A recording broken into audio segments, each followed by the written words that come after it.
So I told you I will have my hands on with the X300 Ultra. This is now in Malaysia, in Penang, in a store. This is the global version here, the two-tone version, as you see here. This is the prices if you're interested in Malaysian ringgit.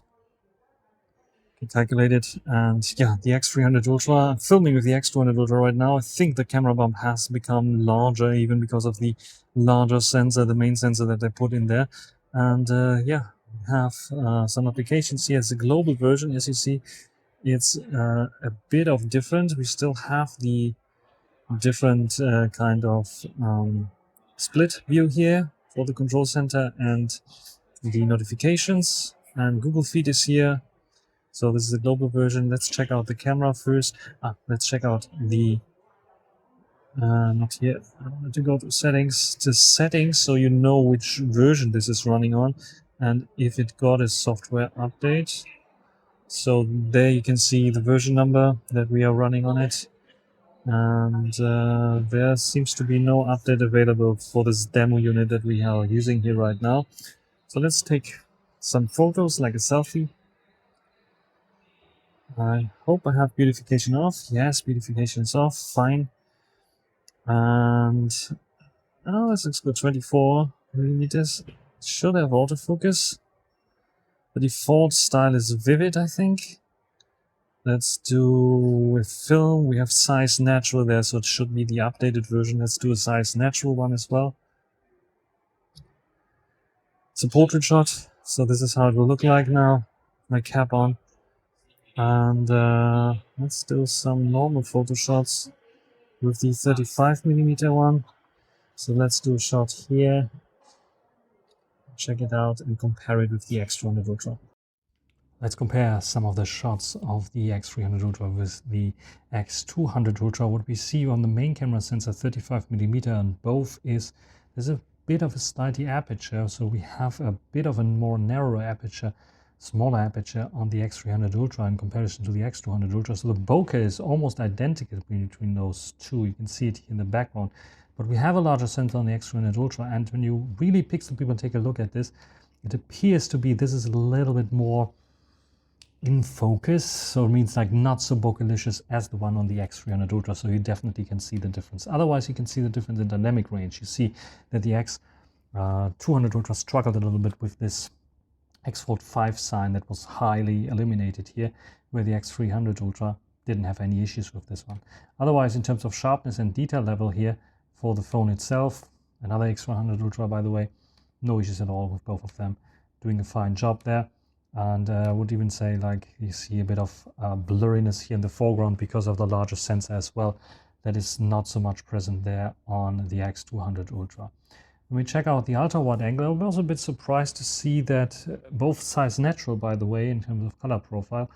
So yes, it had that size natural on the X300 Ultra. That's a much brighter picture on the X300 Ultra and much more moodier picture on the X200 Ultra, which I actually prefer because yeah, it looks a little bit more realistic to the more brightened up smartphone kind of look. The shadows lifted, as you see here, comparison, and also then the color is, yeah, a little bit wrong. I think I like the more contrasty look there on the X200 Ultra. And no, I didn't have any profile added or any other kind of different profile. Size natural on both, and yeah, also here, look at this and compare it with this one here. It appears to be a lot more contrasty and more readable here on the X200 Ultra in comparison to the X300 Ultra. I'm not sure the X300 Ultra has the latest version. This is why I showed you in the video which version I'm trying out, because I was not able to update anything on the store itself. And you can see this throughout all the pictures that we have a bit more contrasty kind of look there. The 85mm has a bit of a downgrade on the X300 Ultra in terms of aperture. And you see it a little bit there in the background blur. You see it here. When you really pixel people and look at it, it's a tiny bit blurrier here on the X200 Ultra in comparison to the 300 Ultra. But we have, again, a bit more contrast. You look on the 200 Ultra in comparison to the 300 Ultra. In terms of detail preservation, when we zoom in beyond 100%, like here, to read their offer, you see that because of a more contrasty look, it appears to be a bit sharper there on the X200 Ultra, which is actually not the case. And yeah, is this a good deal? You tell me in the comments if this is a good deal or not for this device. Otherwise, in terms of colors, almost identical between those two, of course. If you zoom in even further, then I notice a bit of a difference there. At 170mm already, you will see that there's a bit of more sharpening applied on the X300 Ultra by default. With the X200 Ultra, it keeps it a little bit more soft, and I made sure to double check that it's not applying, or that I didn't have like raw lighting turned on or HDR off or something like this. No, I wasn't having that. So yes, this is more sharpened up than this. But this looks more natural, where this one here looks a little bit sharpened up. You see the white outlines around it. And this is something that you sadly can see also throughout the pictures when going even further, like 10x or 230mm. And when we try to zoom in and see the text here, you will see that the X200 Ultra is softer for sure. It's not as sharp, but it's more natural. This detailed information is not a huge difference between those two.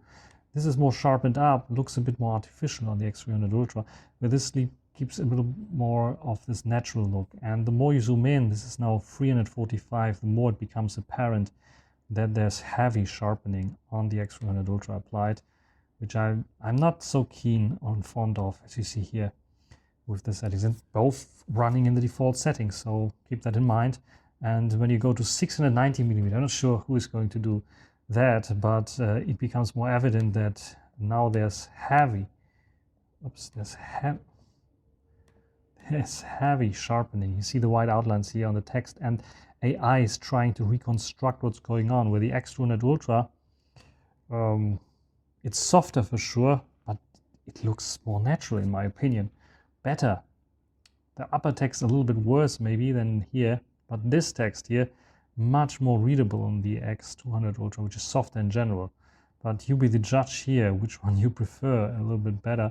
I am fully aware that this is maybe a firmware issue on the X300 Ultra, and if I get next month my hands onto the X300 Ultra, I will test it out against the X200 Ultra, of course, with the newest firmware on both to check them out. But as for now, I don't see much of a reason to upgrade to the X300 Ultra photo-wise, for sure.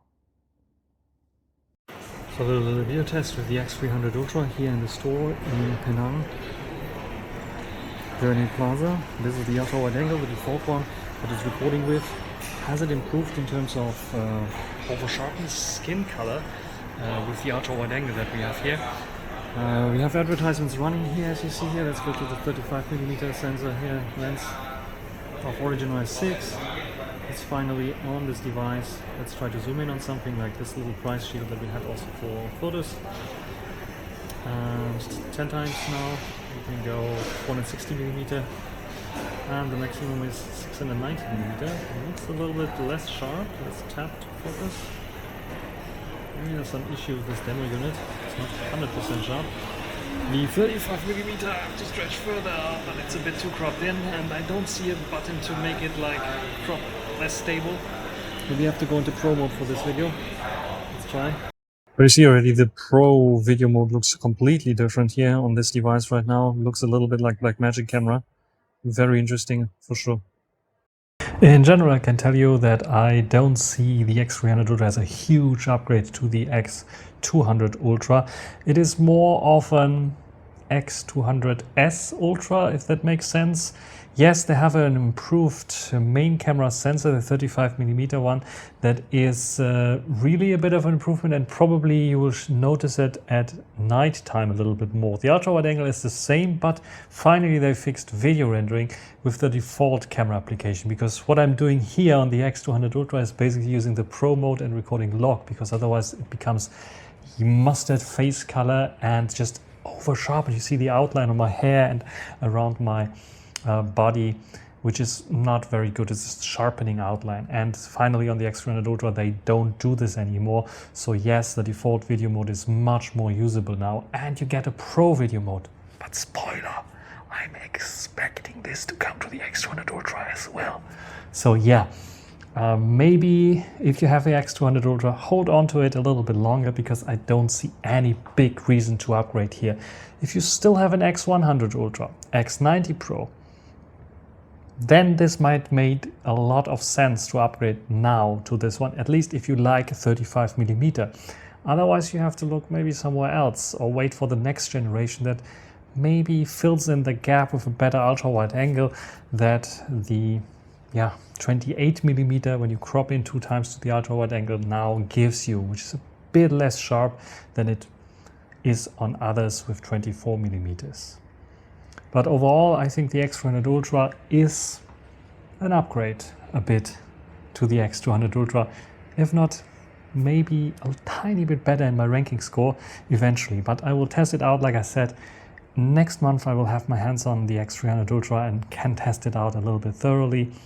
But for now, these are my first impressions on the X300 Ultra. If you have some questions, some comments, some tips and tricks for my tests that will come in next month, write it down in the comment section. Until the next time, bye.